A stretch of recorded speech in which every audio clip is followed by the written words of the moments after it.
G'day everyone and welcome to Ruin Hammer, the weekly live Warriors show. Talks all things 1NZ Warriors from a uniquely Australian perspective. Don't adjust your screens. There's nothing wrong.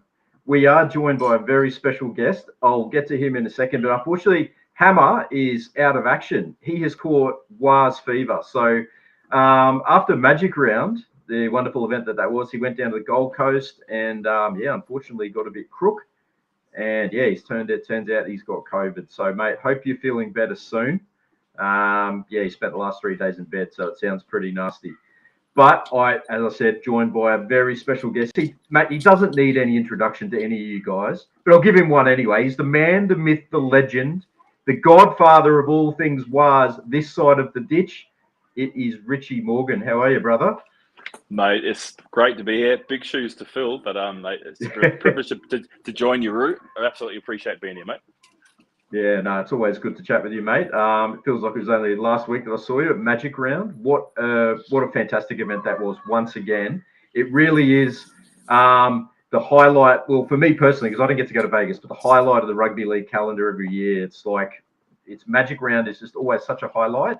And this year, I think, stepped it up a couple of notches. It was fantastic. Great to have that the meet up at the Lord Alfred, and what a game to finish it off. How did you enjoy the day, mate? Mate, it was amazing as always. But I must say, it definitely is. It's growing. This year. Last year it seemed like it was the greatest one ever, but this year we had some other people, a lot of content creators from both across the ditch in New Zealand and in Australia. They all come in and had a look, and they were all shocked and sort of in awe of wow, this is actually pumping. Yeah. With a lot of comments like, we're going to need a bigger venue, we're going to need another floor. Yes, we are, which is pretty cool. But overall, mate, the event was amazing. We have an amazing bunch of fans. They interact, they have fun, they love rugby league, they love the Waz, and they just love having a go. And that location, where if you haven't been to the Lord Alfred guys, we've got a balcony, like terrace bar on the top floor, and it overlooks the main intersection where everyone comes off the train. And as they walk down towards it's at the top of Caxton Street. And every time there's a whole bunch, the light's red, waiting for everyone to cross the road. the drum beat, someone grabbed the drum, and the chants went on, and everyone's looking up thinking, what on earth is going on here?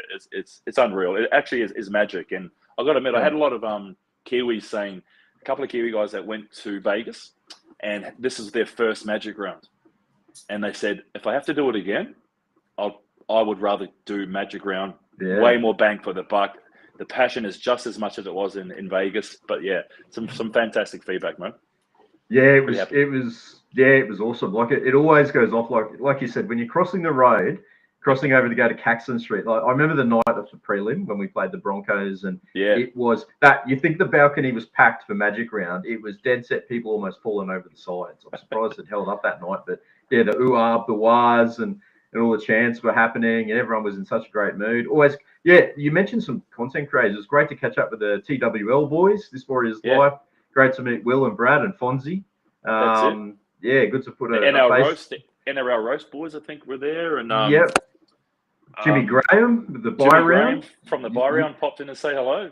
It's pretty cool. The word's getting out, and one of the things that James Graham mentioned to me off air, he goes, mate, I can see genuinely how much that you guys genuinely love rugby league, and he mentioned at times the Warriors fans do get forgotten, as if it's the Warriors fans are from New Zealand, but if you look around that room, 90% are from Australia. That's it. And he was like, it's just sort of portrayed across in the media at times that, the Warriors fans, they must all be, they've flown over, right? They've all come from New Zealand. Look, we've got an amazing fan base in two separate countries, Australia and New Zealand. Our fans are awesome in both countries. Just look at Mount Smart packing out every single game last year. It says it all. Yeah, it sure does. Yeah, that's one thing that you've said that I've always sort of taken with me is we are very unique in that we have two massive fan bases, both sides of the Tasman, and both different in our own unique ways. Correct. I think that's really sort of comes to the fore. When you go to a game at Mount Smart, it's a different experience to going to a game at Suncorp or Sydney or Wollongong or Gold Coast or anywhere. It's just different. But we're all behind the same team, and it's always a fantastic game day. A couple of the other content creators. So Retro Rugby League. He's been on the show before. What a legend he is. Mate, if you want to know anything about jerseys, and we're going to get to jerseys soon, so don't worry. But anything jersey related, make sure you check out Retro Rugby League on all social media, mate. He knows his stuff. Great fella. He's local. He's somewhat local. He's a Sunshine Coast based. Duncan from Boomfire Vintage was there. There was so many people there. Ex legends of Tukes and Campo, mate. They're always so supportive of what we do. And Steve Jackson. It was great to meet Steve Jackson. And I was just like, far out. Jacko, who scored arguably the greatest ever grand final try in 1989 and for the Raiders to win that, one of the greatest grand finals ever. And having a bit of a chat to him. He's such a humble guy, and he's just sort of going, I wasn't even meant to be playing that game. I didn't even get invited to the grand final breakfast. Mate, that was that try was one of my nostalgic memories of rugby league. When I first moved to Australia from New Zealand as a young kid. That try, that game, that era is just so many memories for us. To bump into him was hectic. Who else? And Robert, the amazing owner of course, Robbo's always there. So supportive of everything, aren't they? Like it's like you don't see many owners and CEOs and staff that are supportive of all the fan events as like Robbo and Cam George and those guys as well. And genuinely know their fans, like fans that were seen last year or the year before or in Vegas, and he genuinely knows you and he says hello, and it's pretty cool, man. We've got a pretty amazing club, man. That's what drives what we do in these events at the Lord Alfred, and we're going to continue to try and make them bigger and better and get another level. We're going to need one. We're going to need a bigger boat. It was absolutely fantastic day. I was only there for the one day. Some people came over and went to all 3 days. Anthony Peake came over and went to all that, all 3 days. Saw some great games of footy. But our game, the match against the Cowboys, we'll just touch on it briefly, mate. First and foremost, everyone was commenting about the Wars fans taking over Suncorp and the noise down that end. So when the game finished and just the eruption of noise and singing the team song at Suncorp Stadium, that was really awesome. They're putting it up on the big screen. The game itself, I mean, it was, what can you say? A typical Warriors game, wasn't it? If you had to describe a Warriors game, it's like that. But all's well that ends well. We had a really good first half, and mate, we held on in the second half and showed a little bit of character there, stemmed the bleeding, and mate, came away with a win. But there was not a person in that crowd, not a Warriors supporter in that crowd that believed that we were going to win it. We thought we were all gone. We were watching this Cowboys team just sprinting. It felt like they had 20 players out there, and we had 10. They'd do one sneaky pass out of dummy half, and it felt like they had a 4-man overlap instantly. We were watching this game just all dying, just pleading, just hanging on. Slow motion in front of us. I had Fonzie from this Warriors life behind me, and he was leaning over my shoulder. We were both leaning forward, all in an hour and thinking, can we do this? 18 minutes, like the grit and the resilience. That first, I reckon, 8 to 10 minutes of their last 18 minutes felt like it was about half an hour. It felt like the clock was standing still. And then all of a sudden there was 3 minutes remaining. Then we looked and we went, wait a minute. A couple of sets we've got this. We can actually win this. Yeah, it got down to the last few sets. Like if we play this smart, play territorial field position, like we'll get away with it. And it's just we just hadn't had any ball. They were just it felt like they were attacking our line for the last 10 minutes of the game, and we came up with a few mistakes. Right? Yeah, but mate, Sam Healy came on and almost set up one of the great tries on debut. The Luke Metcalf tackle, that was right in front of where Hammer and I and Danny were sitting. What a play that was. The Lecker tackle, like the energy to put on some big hits at the end when we needed it. We spoke about how the Warriors, the whole roller coaster journey, and what a typical game that's what a Warriors game to be up like that and to come back. But that the new Warriors, 10 rounds of this grit and this determination and this never say die attitude, and Leka Halasema, like what he's done in his opportunity to come into first grade, and we'll talk about the Dragons game later on, but he just waited for that moment. And God, for such a young player to pull off a hit like that in that moment, knowing that he's got to pull off something, we need this ball back because we all know that the Cowboys with 30 seconds can go. They can score from here. Anyway, they're a dangerous side, the Cowboys, yeah, for sure. But that's the new Warriors. Like this, we speak about the roller coaster Warriors, but to me, what I'm witnessing this year is this new determined, like just from 1 to 17, it does not matter who's on that field. They're going hard and they're backing themselves just to defend and hold out other teams. It's amazing. Amazing to see. Yeah, it certainly seems to be. And I must admit, I've gone back and watched that last 15 minutes multiple times, just because it's almost become like one of my new favorite highlights.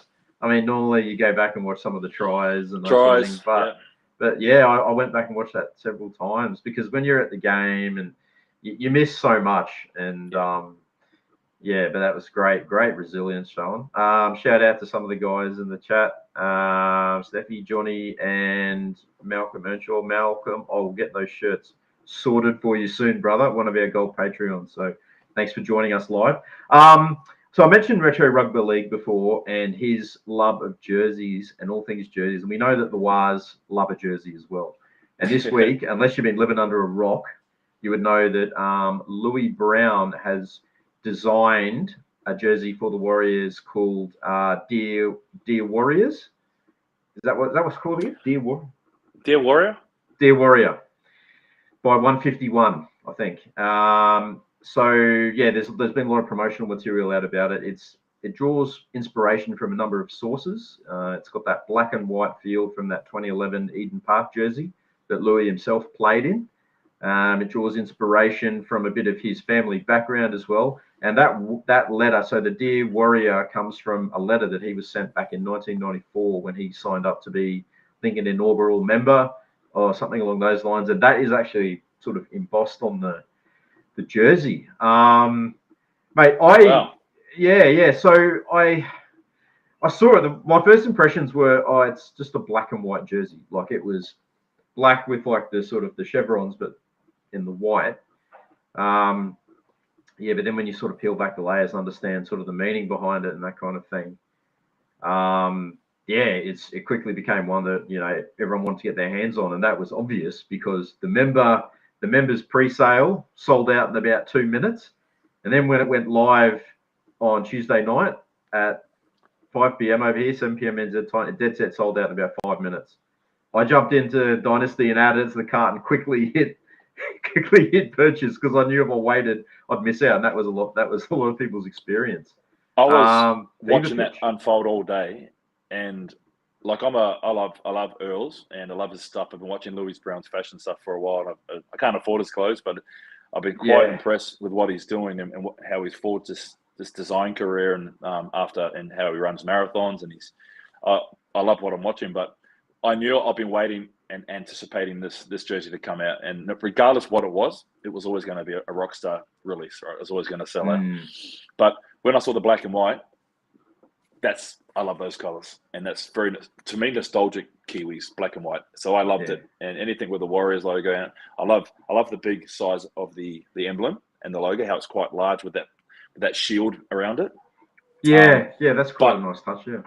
But I think regardless, for me, I love the brand. I love what Louis Brown brings, and I love his stuff. So for me, I was a big fan. And mate, I was out driving, so thank God I got your message on the WhatsApp group, because I was literally driving along and I went tap, buy now, Apple Pay, done. I clicked the button and I had it, and then next minute I see about 2 minutes later sold out, and I went, oh my God! Luckily I did exactly when you sent that link through. So because Hammer missed. No worries, mate. Yeah, anything I can do for you, especially. Hammer missed out. He added in his cart, and before he could hit buy, it said sold out.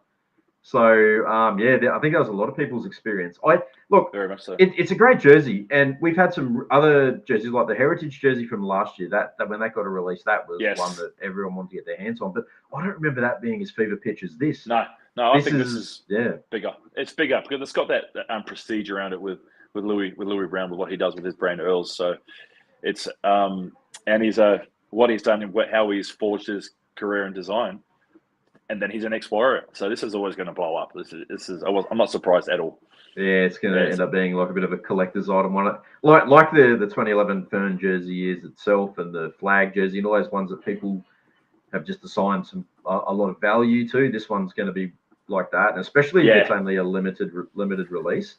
For those of you who did miss out, what I heard on the grapevine is another 6 to 8 weeks they might be doing a second run, but I think even Dynasty themselves didn't expect it to be this much of a hit. So, but of course they'll surely do another. You'd think restock that route. Was it the Heritage last year? The away jersey, they did a rerun. This is only a year or two ago, but Dynasty, shout out to them, like full credit, bloody hell. What a turnaround from the previous merch. Was it Puma? The recent Puma. one? Oh, the last year of Puma was diabolical. Mate, they have come hard, and they are doing some bloody amazing content, and I cannot wait for the next edition of Louis Brown. Well, I wonder if it's going to be an annual thing. I wonder if he's going to do a jersey every year. You would have seen that warm-up tee, right? So the warm-up tee as well that is going to be released tomorrow is based on the 97 Super League shirt. Yeah, and which is pretty cool the as well. Images don't really do it justice, but I before we jumped on here tonight, I saw the social media with Surly, one New Zealand Warriors and bloke in a bar, and Surly, and it looked so much nicer just holding it in the flesh. The pictures I don't think do it justice, but no, it looks a bit dim. Like it's supposed to be like that bright green, blue, and red that was on that sort of Super League kit back in the day. Yeah, they're off, mate. They're sending. We have to buy one. We have to buy one to find out what it looks like. Seriously. It's funny because I mean you guys all know that I'm into my jerseys and funnily enough you'd probably realise the irony. I'm wearing the Pacifica jersey tonight, and the irony of that is. Start of the year, I really wasn't a fan of it because I'd only seen it in pictures, and it didn't. I didn't really rate it, and I sort of talk about jerseys being reappraised based on the performance that they're worn in. If that makes any sense. Absolutely. So, and the one that I always go back to is the NZ flag jersey because everyone associates that with that semi-final win over the Tigers. So everyone thinks, oh, that's the Tigers game jersey. And I think just the way that game against the Broncos that night went to extra time, and Lukey Metz slotting that penalty goal halfway. I mean, it's sort of got etched in Warriors history, and it's sort of a jersey you're going to be seeing. And I love pastel colours, and in the flesh, it looks really good. It's a little bit bright here, but I love. I've seen it in the flesh. Pastel. It's a beautiful jersey. I'm actually very impressed with myself, and I actually want one. But Anzac warm-up tees, Louis Brown jerseys, Louis Brown warm-up tees. They send you broke, don't they? They send you broke. That's why they do what they do, man.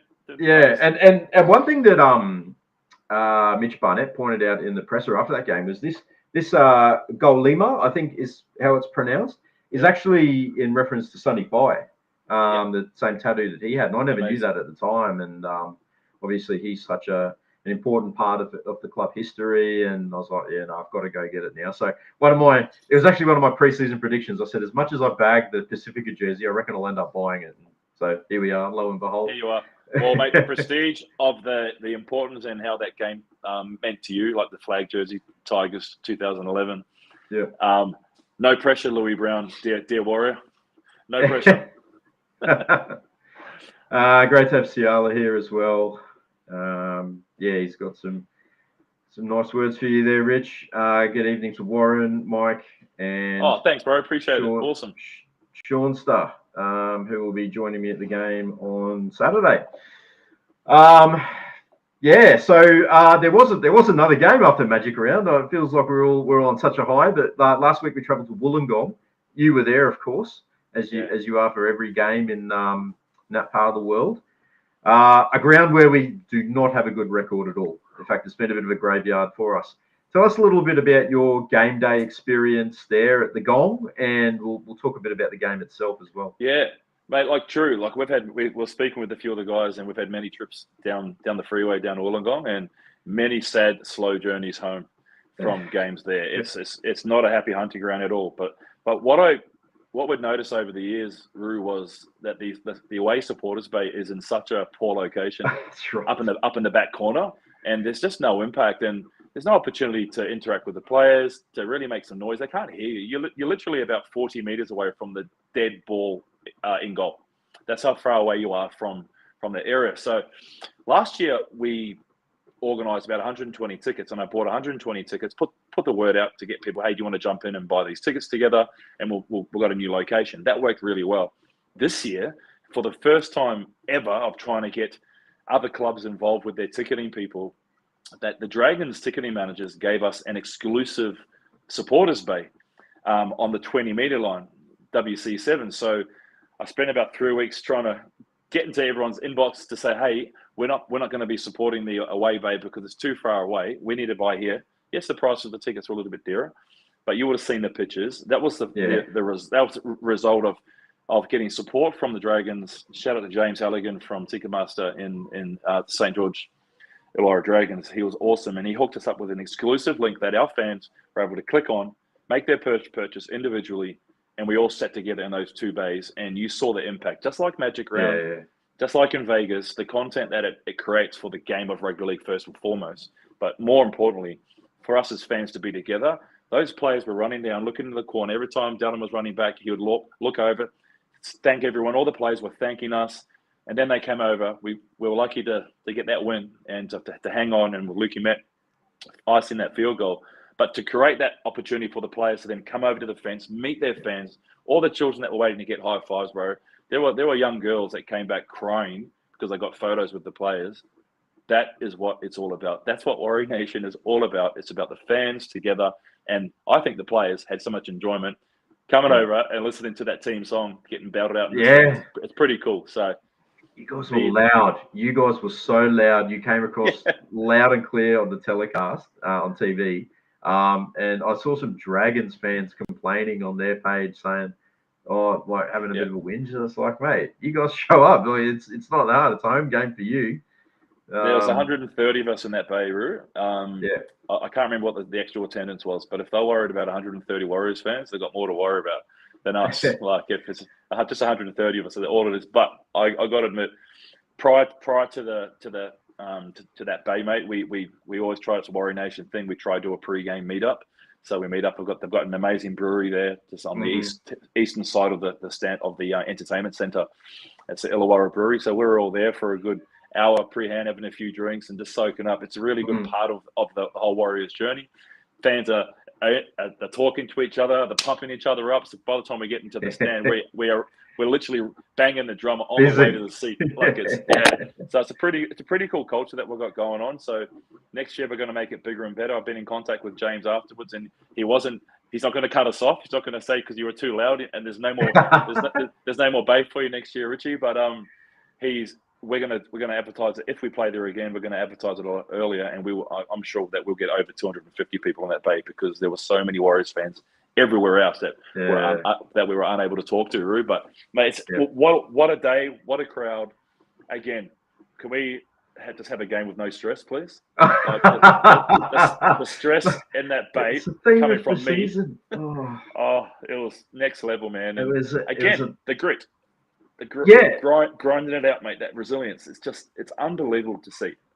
Yeah, it's an interesting one because it seems to be the theme of the season, isn't it? We're winning ugly, and mate, an ugly win beats a pretty loss any day of the week. And I mean, we got out to that fast start.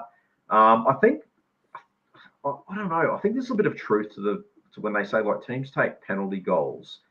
It sends a little bit of a message to the other team, and it takes a little bit of the air out of the attack. And I think when we took that kick to go up 14-0, I think we really started to get a little bit rudderless, lose our way, and that's when the Dragons got back into it. They got that try right before half time, and you're thinking, oh, gee, that's a pretty crucial play. And in the second half, that momentum just flipped again, and the Dragons were just like the week before. It felt like the Dragons had all the ball, and we were struggling to get our hands on the ball. When we did, we were making mistakes.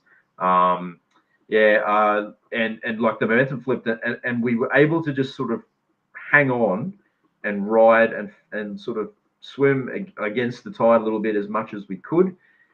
Luckily, Val Holmes didn't have his kicking boots on because that kept us in that game. But when it was 14-all, and mate, it was just one of those games where you're like, oh, this has got Golden Point written all over it, and we don't have a great record in Golden Point, as we know. I've seen Val Holmes kick field goals from 45 out on the sideline. Like this one from point blank in front. And I think I'd already covered my head, and I was already imagining it floating over. So when it got waved away, I was like, oh. absolutely take that. I think the whole Warriors team as one sort of said, Oh, we'll take that. Like, here's our chance. We'll just, let's finish this. Yeah. And again, like, it's something that I think Phil Gould always blows up about is the early field goal. He says, you never take the early field goal. But I think listening to Webby's post-match presser and that kind of thing, that they had the feeling that was actually a really good time to get it, because they just needed that sort of psychological advantage of getting ahead on the scoreboard. Yeah. And I think there's that confidence and the belief in the squad that they can consolidate and they are resilient enough to be able to hold on. And mate, that's exactly what happened. We had to do a lot of defence again, and some decent scramble as well, and some massive performances from some of those middle forwards. I thought, again, Aaron Clark was fantastic. Mitch Barnett led from the front, apart from that chip and chase that he did that time. A bit of a rush of blood. But yeah, the halves kind of lost their way a little bit in that second half. But overall, Metcalf had a really good game, continuing his rise above the ranks. And like Leka was great again. I thought Baimonga had a strong game off the bench, apart from one error, and everyone sort of knew able to dig in and secure us the win. I loved what Leka brought for this game. 80 minutes. He just went under the radar for me.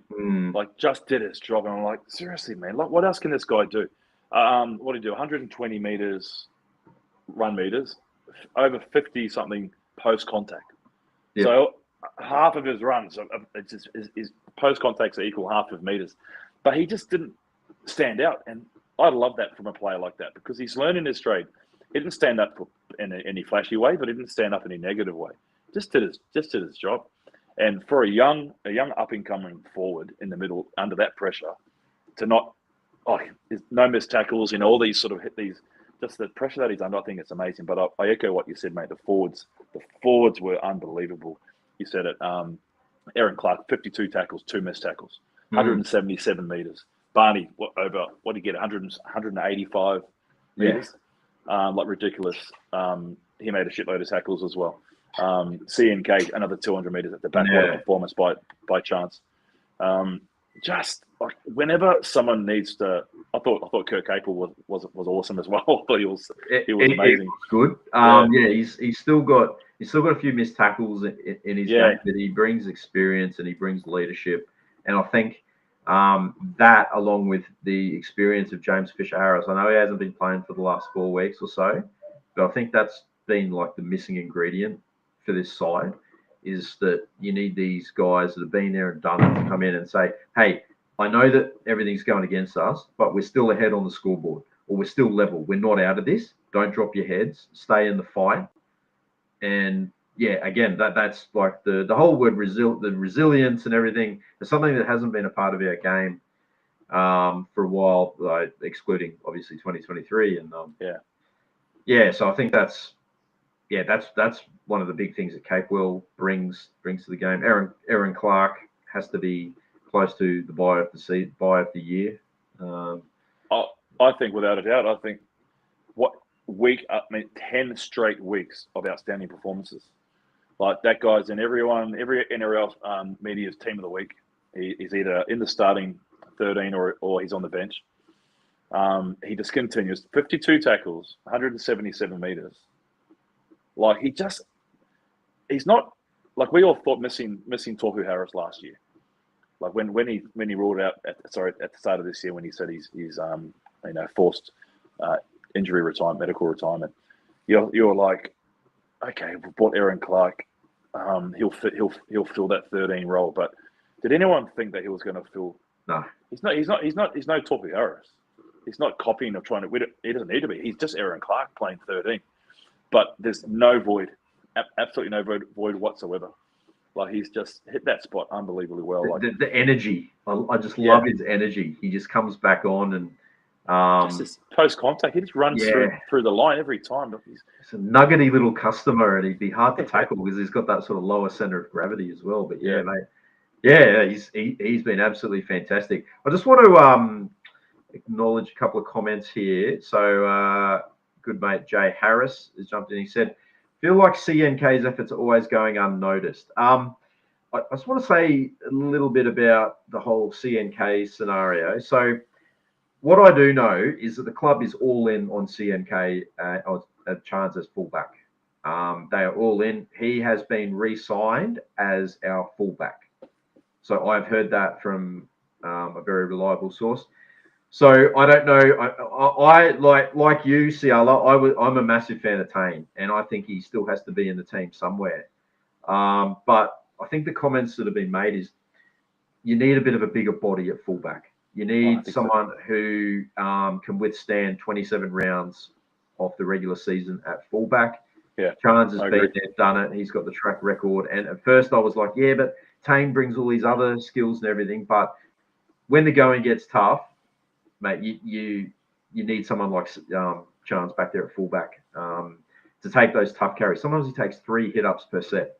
He's in there looking for work. And don't get me wrong, I still love Tane, and I still think he has so much to offer the team.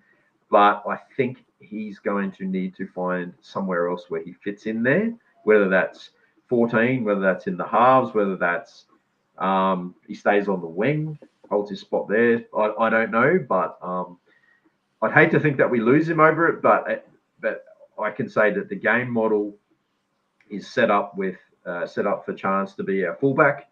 And yeah, Webby is a massive fan, and it's more, I think the comment's been like defensive minded as well. So yeah, and mate, who can argue? His form has been outstanding. Chance's form, as Jay is saying, like I don't think it's going unnoticed. I just think that there was a few questions being asked where it looked like he was being pushed out of the club. Who knows how true those reports were? We don't know. But he's been signed, and he's been signed as our fullback. So, yeah. I think I know what Jay's saying is because there was a couple of games there, I think it was last week or the week before, and some negative comments coming through. Oh, Chance's worst game ever or worst game this year. Little comments like that. But every other week, he just keeps on just doing what CNK does. Just do what Chancey does. Just keep on rock solid in the air, taking the bumps. He's got the bigger body. And unfortunately, for Tane Tuopiki, which you know how much I love him as well. Yes. But yeah, he's been manhandled, but he's been bullied in the air. A bit like Jay is saying here, like a little bit like the Reece Walsh scenario. And Sam Tompkins. Remember Sam Tompkins when he came? He was always got smacked. They kicked it high and just bullied him, and we lost how many knock-ons and errors were from that. And that's unfortunately what's happening right now. Unless he changes his technique, his positioning, how he approaches those high balls. But I'm with you. I love Tane Tuopiki Roo, but now that I know that what you've just said, and which I wasn't aware of, I'm locking down on CNK too, and I hope that we don't lose Tane, but what it looks like moving forward, time will tell. In a full strength side, it's hard. It's kind of hard to see where he fits in, but that doesn't mean he can't. And some guys are happy to just wait for their opportunities, and he's obviously enjoying his time in NZ. He's actually most of his family's on the Gold Coast, Tane. Because he played in the Burleigh Bears, and I think he played a bit of his junior footy on the Gold Coast as well. So I mean, but again, whatever happens. But yeah, we just hope that there is a spot for him. Just going back quickly to the jersey thing, there was a comment here. I'll just respond to that from Steffi Boy. Don't they have a limit on jerseys they play in for the year? Yes, they do. There is a limit of 5 on-field jerseys that you can wear. So we've got the home jersey, the away jersey, we've got the Pacifica, we've got the Dear Warrior, and there is an Indigenous jersey to come. It's going to be white, red and black, I think. But there's been a few pictures leaked of it. But jump on the NZ Warriors forums and you'll be able to see a pic of it there. So very interesting times ahead because we're starting to get some guys back from injury. And I think Webby is all of a sudden going to have some very pleasant headaches, if there is such a thing. So the team named, actually, just for our Dean Bell medal, 3-2-1. So for the record, my 3 went to Luke Metcalf, 2 went to Mitch Barnett, and I gave 1 point to Leka Halasima. But Mark and I will go through that again. We'll get his 3-2-1s, and we'll give you an update on the Ruin Hammer Dean Bell medal tally. But Mate, I don't mind telling you, Aaron Clark's running away with it at the moment. Yeah. But anyway, the team that was named by Webby Not on surprised. Tuesday, the team that was named by Webby on Tuesday to take on the Dolphins at Suncorp. They're back at Suncorp Stadium again. How good on a Saturday afternoon game against the Dolphins up there, 3:00 kickoff local time. So we have Chance Nickel-Klukstad fullback, Dallin Watene-Zalesniak, hopefully he's better for that run, and Tane Tuaupiki are named on the wings, Adam Pompey and Luke Capewell, Luke, that was his brother, Kurt Capewell in the centres, Chanel Harris-David and Luke Metcalf in the halves. Up front, welcome back, skipper James Fisher-Harris, Wade Egan, and the other skipper, Mitch Barnett, Leka Halasima, Murata Niokore, Aaron Clark at lock. On the bench. Interesting. Timade Martin, Jacob Laban, Demetric Vaimunga, and Sam Healy. And the extended reserves, this is where it gets even more interesting. Eddie Iremia Tuava, Tanastawa Smith, Tanner Boyd, Roger Tuivasa-Sheck, and Mawala Graham Taufa. So looking at that team, what are you thinking? Because I can see a couple of changes that I think are going to be made to that before we run out on Saturday afternoon. But what are your thoughts on that team named by Webby? Confused. I was like, what's happening here? Yep. I couldn't see. I can't wait to hear what your thoughts are, because I couldn't work out the pieces. I'm thinking everyone that's named, besides Timade and Sam Healy, I was like, how do the other pieces pick in? Yep. And just quickly, I thought there was only going to be one.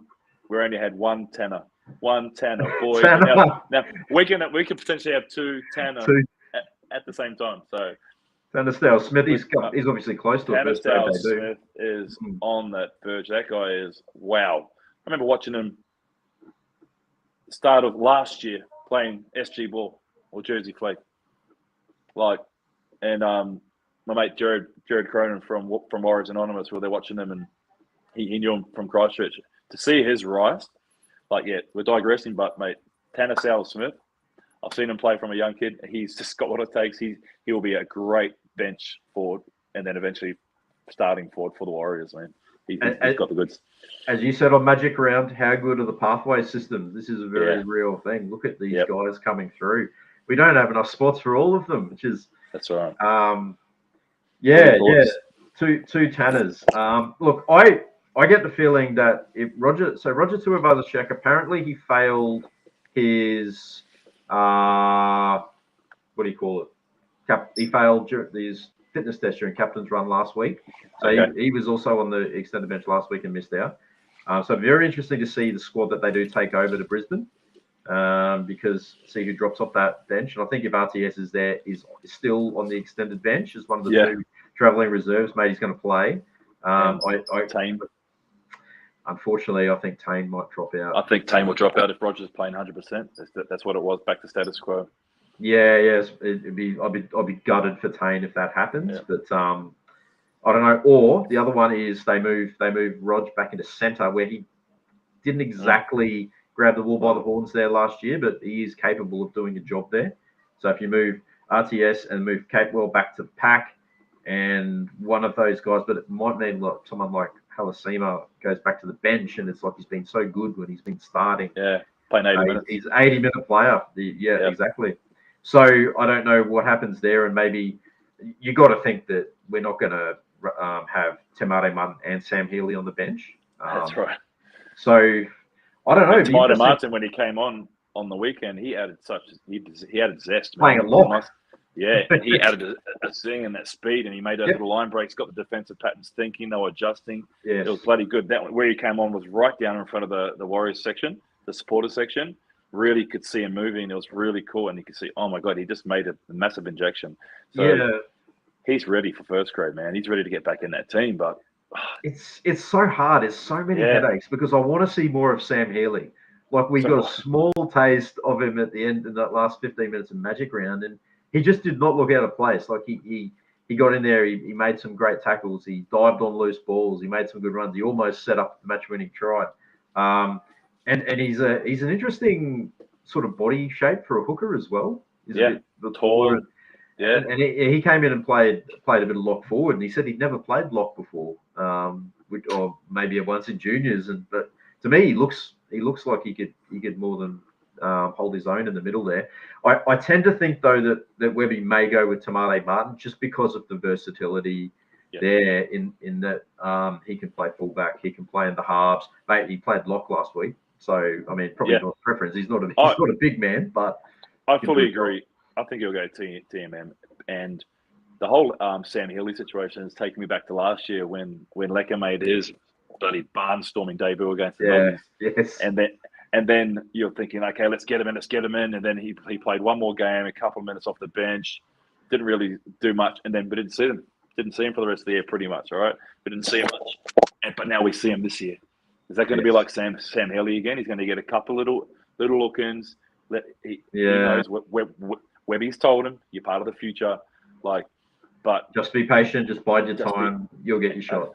And I think that's what I see as the overall picture of the club is the buy-in, and it goes with Pompey re-signing, just knowing the depth in the backs, right? To go, I want to be part of this culture. I want to be part of the Warriors, regardless. I'm part of the. I'm not happy to be just a 17. I'm happy to be part of the 25 or the 30. So I think the club's in an awesome headspace where they've built this. Every single player is respected, regardless if they're playing in the 17 or in the widest squad. I'm loving what I'm seeing, and I think Sam Healy will bide his time, but his time will come. A couple of comments coming in today saying, so Richie Agar, according to Steffi, was on Sens and said Healy's the future and it's his speed that is the asset that they like. Yeah, he's quite quick for a seemingly big body. Yeah. Mm. Nice. So no, it would be good to. It's like I said, it's the kind of depth that we haven't had for so long. And even though we've been decimated by injuries, we've still won 7 games to start the year. And it's apparently like our second best ever start to a season, or third. I heard that. Yeah, it wasn't best ever start, which is incredible because you think not many of these wins are going to make any of the highlight packages. But we lost the wins, and we're building, we're warming to our task. We lost Sean Johnson. We lost Adam Fanor-Blake, Tohu Harris, Dylan Walker, and that's just from the aren't in our squad. And then we had all the injuries. Yeah, to get the shake up for this result of 7-2, in my opinion, is absolutely outstanding. I know we can't get too far ahead of ourselves, but Jesus, as a fan, I'm absolutely just thrilled with that result. The Warriors have got to be so proud. And as a Warriors supporter, it's just next level what the club's doing right now, and they haven't even found their feet. There's too many ins and outs in the team dynamics, the player mix, still working their stuff out. Lukey Matt, just week by week is just becoming this number 7. I remember hearing Webby a few weeks ago, or maybe a month ago, earlier in the season, say that I think we're going to find the real Warriors round 8, round 9. I think I understand where he was going with that, but I believe it's like round 14, round 15. That's when you'll start seeing the Wars out of that state of origin period. Yeah, I mean it's the character of the side. It's the I've said the word a number of times, resilience. It's traits that we haven't necessarily associated with the Warriors over the past, but it's all the plans sort of coming into fruition, and we're just getting, like you said, we get through the state of origin period, and the only, I don't know if it's a downside, is we may lose 3 guys to state of origin. So we may lose Capel, we may even lose Egan. Who knows what old Laurie Daly's thinking? He doesn't strike me as someone. Depth. We're all good. Depth. Exactly. And Mitch Barnett will probably come into consideration for a New South Wales jersey as well, and Kurt Capewell probably for Queensland. But I'd like it. It's just so exciting, and there's just so much anticipation for every game day, as there is for this Saturday. Coming up against the Dolphins team, though, that have been up and down all year. They had a really slow start to the year. Then they found their feet again. They've been a sort of a little bit hit and miss over the last couple of weeks. But, mate, you look at their side, and they've got speed to burn all through that back line, which always concern. The Hammer, the Sarko, Avarillo, Farnworth, Bostock, mate, all those guys are quick. And something that we probably are not blessed with in our back line is speed. Yeah. So we got to be on our game defensively. And then our old mate Cody Nikorima, who does a lot of things that I never saw him do in a Warriors jersey for the Dolphins. Every time I watch it. Katoa. Yeah, every time I watch it, was like, where was that back in like 2021?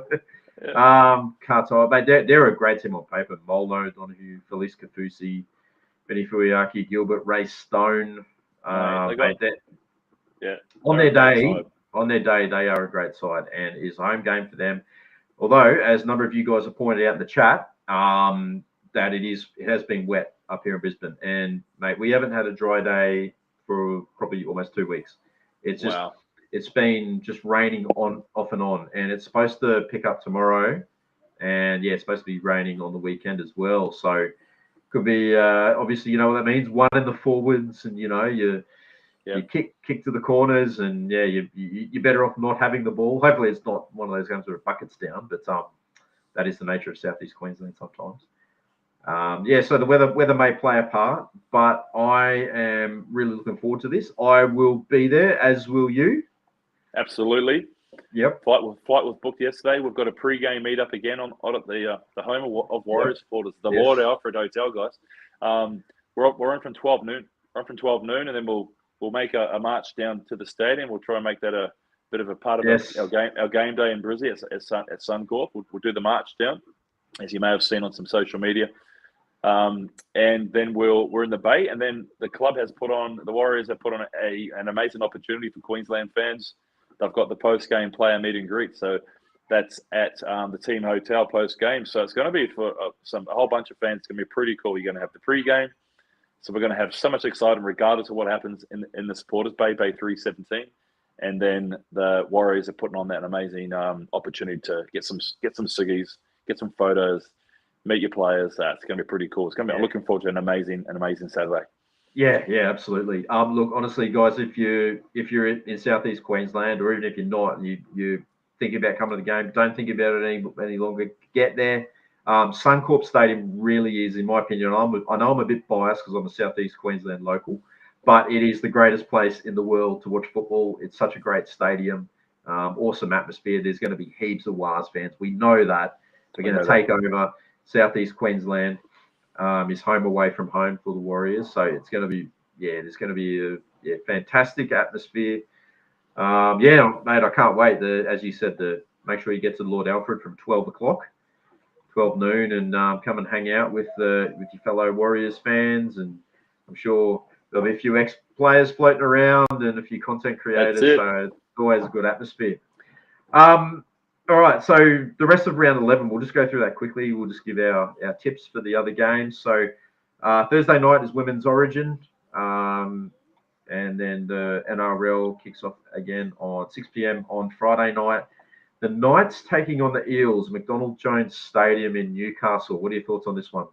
Yeah, I reckon the Knights back at home. They should do it. Look, Parramatta are rebuilding. They're rebuilding. You don't know what you're going to get. They've just got to have some consistency, but I think back at home, I think the Knights will be a bit too hard for the Eels to get over them. Knights by six.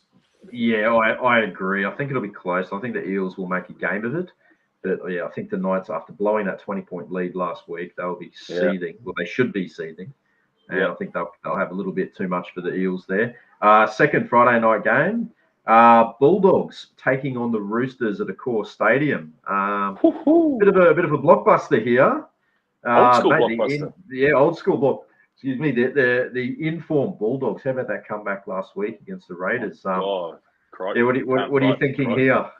I think the Bulldogs are going to be too good. I think they're going to lift. I think the fans are going to be a bit excited from getting announced to go to Vegas. The fans are going to be a bit beside. That's right. Yep, Vegas. As other Knights going to Vegas. That's it. Yep. That's it. So I think the Doggies. I think it'll be a bloody good game. I think the Roosters will be ready for them. I think they'll be up for it. And I think the Doggies by 8. 8. Yeah. Yeah. I think the Bulldogs will be too strong. I think they'll run away with it in the end. They'll 12 or 14 points. We didn't give our tips for our game. Saturday, 17th of May, 3 o'clock, Suncorp Stadium, be there. Look, mate, you guys know what I'm going to do. A very nervous 4-point win. It seems to be the flavour of the season. I'm going to stick with that. But I think we can get up. I think it'll be close, and I think there'll be lots of points scored, but I think we'll get up by 4. So you got a nervous 4-point win, mate. See, so I'm a bit more sort of I'm going for a nervous 1 or 2-point win. I'll be, as much as I absolutely hate that process and that going through those 10, 15 minutes. And like at Dragons game, I swear to God, I felt like I felt sick in the stomach. I was gonna have a heart attack. But cannot do that again. I'm getting too old for this. Wars by 8. Let's hope that we grind it out. I think our forwards are gonna in this wet weather. Our forwards are gonna come to the fore with James Fisher-Harris back. I think we're just gonna wear them down. Wars by 8. Wouldn't it be great if we just came out and just looked comfortable all game and we never had to worry or stress, and just like, at no point did I ever think that we were not going to win this game. That would be nice. Yeah, that would be like, please. We know these things don't really happen. Yeah. 5:30 Saturday game. Back up at Townsville again, the site of a draw last week. So the Cowboys taking on the Seagulls. I think this is going to be a really good game. It's going to be beauty, man. Yep. Manly have to bounce back. They were disappointing last week. Like, they showed a little glimpse and then just fell off the cliff. Yeah. Which you look at that side and you're thinking, what's going on? Look, the Cowboys have come back. I think off the back of that draw, I think that's going to really dishearten them. And I think Manly have got too much to play for. I think Manly by 4. Yeah, right. Okay. I think it'll be close. Like you said, they've got to start showing something. That ever since the DCE announcement, they've got to get that past them. Yeah, they got to move on from that. I think the Cowboys at home. Jackson Purdue has been moved into the halves, so excited to see what he can do. So I'm gonna go the Cowboys in a close one. Again, I think there'll be plenty of points scored though. Okay. Yeah. 7:35 on the Saturday night. Sharks taking on the Storm. Another blockbuster. At Shark Park. At Shark Park or Shark Stadium. So with a sold out like 3,000 people. Yes, that's it. Oh God, I had to have a dig because that stadium does my head in. Mate, Storm too good. Regardless, Sharks played brilliant. They played really well. They were awesome. But I just think the Storm. I just think it's gonna be like a grand final. It's gonna be a close one. This is gonna be a 2-point Storm win. Yeah, I agree. I think the Storm will be a little bit too good. They're just such a clinical side. Sharks are playing well, but they can be up and down, and they can sort of fade in and out of games. So I'll go the Storm in a close one. It's going to be a good game. I'm looking forward to this one. Yeah. There's actually a lot of good games this round. I love Shannon Griffiths, mate. He's always so confident. Warriors 46, Dolphins 18. I'd love to be as confident as that. Let's go. How good would that be? Right. Okay, so Sunday. 2:00, the Under Siege Broncos. Wasn't it supposed to be the Madge Maguire revolution? And, mate, they are copying it from pillar to post up here. I don't mind telling you, when the Broncos are struggling. And they're copying it? They're copying it. I'm sitting there chuckling away because, the poor old donkeys, they never get anything go their way, do they? No, they never get to play whenever they want to play on Friday nights. No. Ironically, though, this is a Sunday 2:00 game. Yeah, penalty Broncos. Broncos up against the Dragons, but yeah, they're absolutely copping it for their performance last week. The last few weeks, take out the Bulldogs game, they've been average. Their attack is very uninspired. They're just not looking like they're buying into it. There's all the reports that Madge Maguire or Woogie Maguire's training them too hard, and players are falling out and not. It looks that way on the field. Team barbecues, and they went for a cruise. They went on a big harbour cruise before the game. Apparently, that got back to the super coach, Wayne Bennett, who was very good at using these things to his advantage. And apparently said, these blokes are so confident of beating us that they're going on a cruise. Yeah, it was a Latrell clinic. But anyway, they're back home at Suncorp Stadium, taking on the Dragons. Even though they've been playing like bustards, I still think that they'll be too good for the Dragons back at home. And I think they'll want to put on a statement performance. Ezra Mam, it's going to be so interesting to see the reaction that he gets. Because I have booze in the crowd. Oh, that even from Broncos fans, I think, because dead set, the definition of a slap on the wrist for what he did. And it's ridiculous. Absolutely ridiculous that the way that whole thing was handled. Broncos can afford the best lawyers, evidently, because they're saying, "Oh, look what the law system gave him a court of law gave him $800 fine or something," which is like he probably had that in his pocket of his sleeveless tuxedo. You can only follow what the courts do. It's like everyone Yeah, knows yeah. that it should, So that's weak. a year suspension. Like it's 6 months minimum.